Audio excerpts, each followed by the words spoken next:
Khung trượt để lắp máy cầm tay, dùng để trượt mang lên công trình hoặc để làm tại xưởng.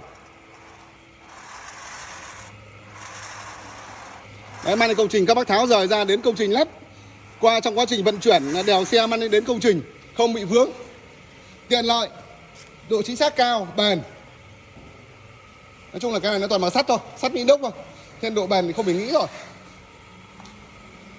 Các bác bỏ tiền ra mua một bộ này dùng cả đời, mang lên công trình rất tiện.